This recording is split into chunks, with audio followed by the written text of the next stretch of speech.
কদিন আগেই এখান থেকে আপনাদের ভিডিও দিয়েছিলাম। এই পাশে দেখতে পাচ্ছেন কি উচ্ছে গাছ, নিচে কপি ছিল, বলেছিলাম পড়ে পাওয়া 14 আনা, বিনা খরচে কিভাবে উচ্ছে তুলে নিলাম আর কি পরিমাণে ধরেছে আপনাদেরকে সেটা দেখাবো। মানে কপি শেষ, টার্গেট ছিল কি কপি শেষ করব, ওইদিকে উচ্ছে আর একটা ফসল সেটা আমরা তুলতে হারভেস্ট করা শুরু করব। এই হচ্ছে বর্তমান জমির অবস্থা।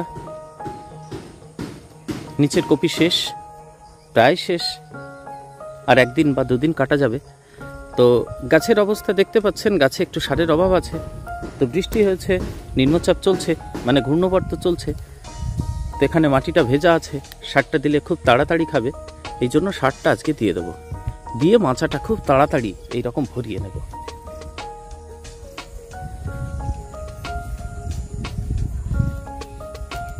এখানে নাবি কিছু কপি আছে, এখানে আমার চারা দিয়েছিলাম, কপির চারা, সেই চারার ওখানে একটা অন্য রকমের জাত, মনসুন হোয়াইট বলে একটা জাত চেক করছিলাম। এই যে সেই জাত কেমন হয়।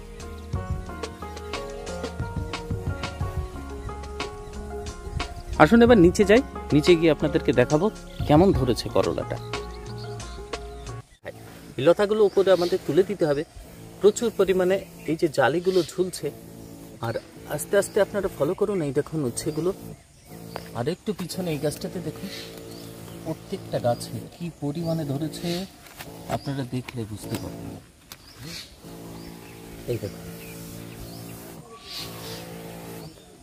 এই গাছটাতে দেখুন অবস্থা, দেখেছেন? টোটাল এদিকে দেখবেন তাহলেই বুঝতে পারবেন, এই যে যত আগা বইছে তত এরকম জালি করছে। ক্যামেরাতে আপনাদের একটু দেখাই প্রত্যেকটা গাছে। এবার আপনারাই ভেবে দেখুন, এই করলা বা উচ্ছেগুলোর জন্য আমার কি কোনো অপেক্ষা করতে হয়েছে? নিচে তো এখনও ফুলকপি দেখতে পাচ্ছেন, তাহলে আমার ফুলকপি শেষ হওয়ার আগেই এই দেখুন ফুলকপি এখনও তো কাটা চলছে, যেগুলো লেট হচ্ছে সেগুলো কাটা চলছে, আর উপরে তো আমার উচ্ছে অলরেডি ধরে গেছে। তো এটাই ছিল একটা ফসলের মাঝে দেখুন কত সহজে, মানে আপনার অজান্তেই গাছগুলো বড় হয়ে গেছে এবং মাঝে দেওয়ার পরপরই উচ্ছে ধরতে শুরু করেছে। কত জালি পড়েছে লক্ষ্য করেছেন প্রত্যেকটা গাছে।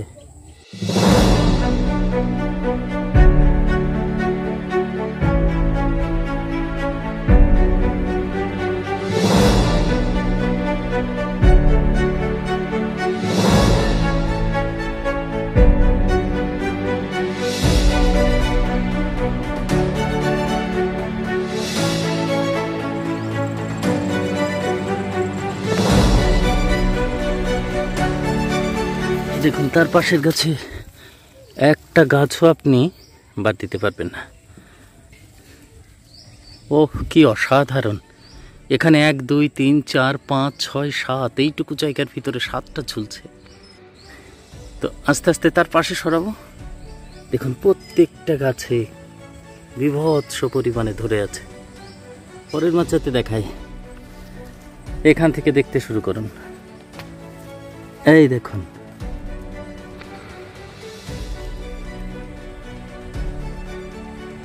আস্তে আস্তে সরায়।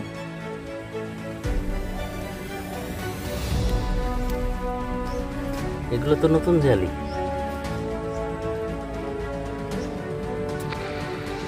মোটামুটি যেটা চেয়েছিলাম এখনো পর্যন্ত সেই দিকেই যাচ্ছে, গাছগুলো ভালো আছে। আর এই মুহূর্তে আমি জমিতে কি কি প্রয়োগ করছি সেটা আপনাদেরকে, এই যে সারের বস্তা দেখতে পাচ্ছেন, সার দেব, আর হচ্ছে এখন একটা স্প্রে করছি। বৃষ্টি চলছে, আকাশে মেঘলা, এখনো আপনারা দেখতে পাচ্ছেন, এই দেখুন মেঘলা।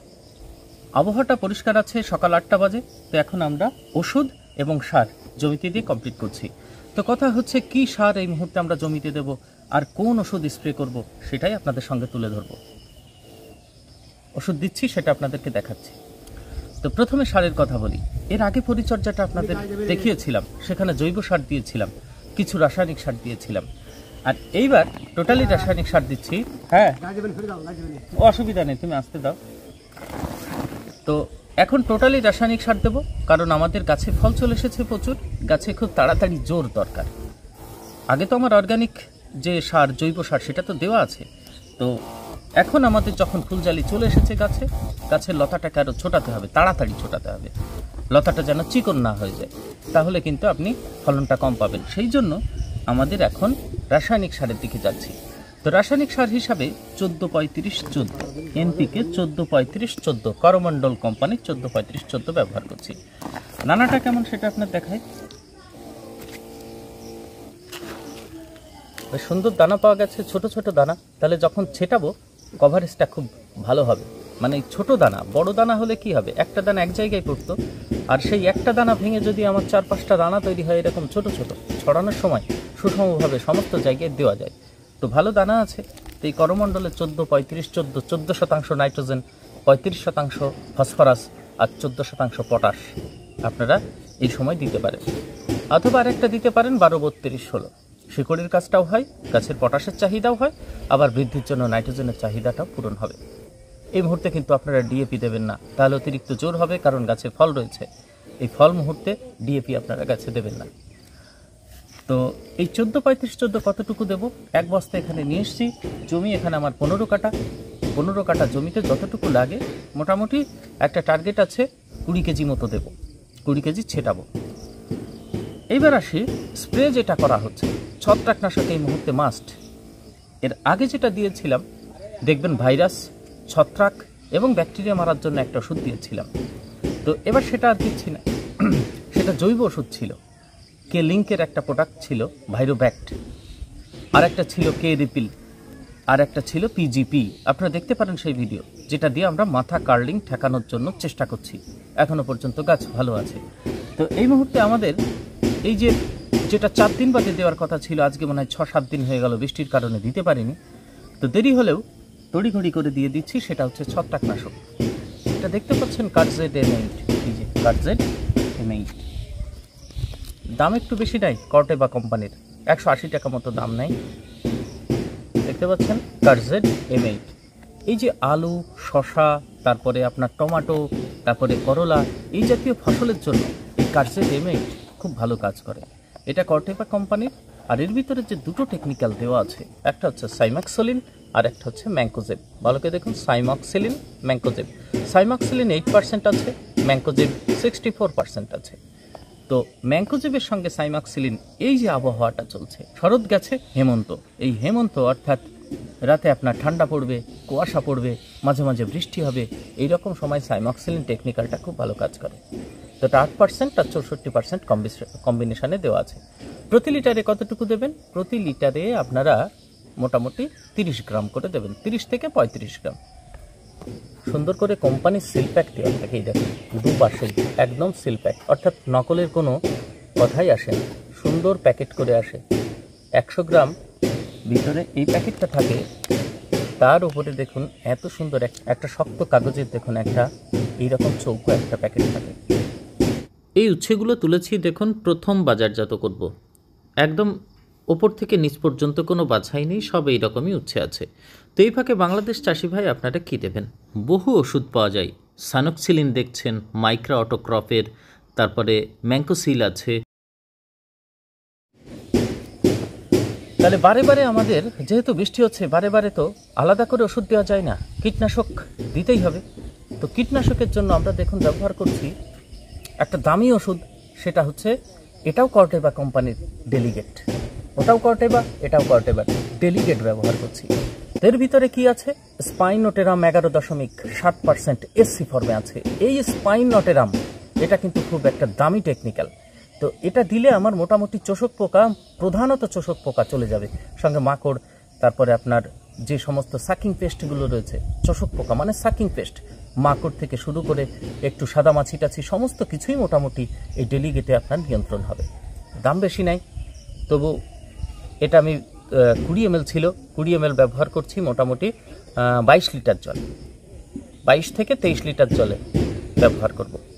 তো ডেলিগেটের টেকনিক্যাল কি? স্পাইনোটেরাম 11.7। বাংলাদেশের চাষি ভাই টেকনিক্যাল দেখে ওষুধটা নেবেন। স্পাইনোটেরাম 11.7%। যদি আপনারা ডেলিগেট না পান তাহলে কি দেবেন? তাহলে সেক্ষেত্রে লিকুইড ডাইফেনথিওরন 40% যেটা আছে সেটা দেবেন, তার সঙ্গে ইমিডাক্লোরাপিড 17.8% যেটা আছে সেটা মেশাবেন।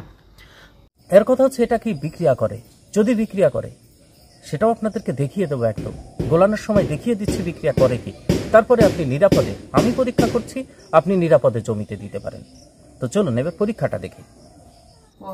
এবার আমরা পরিমাপ মতো যতটুকু আমার প্রয়োজন ডোজ বলে দিয়েছি 35 গ্রাম 15 লিটার জলে, সেটা মেপে নিয়ে আমরা প্রথমে সাইমাক্সিলিন ম্যাঙ্কোচিপ ভালো করে গুলে নেব, দ্রবণ তৈরি করে নেব। তার ভিতরে আমরা স্পাইনোটেরাম 11.7% দামি ওষুধ এটা গোলার জন্য দেব।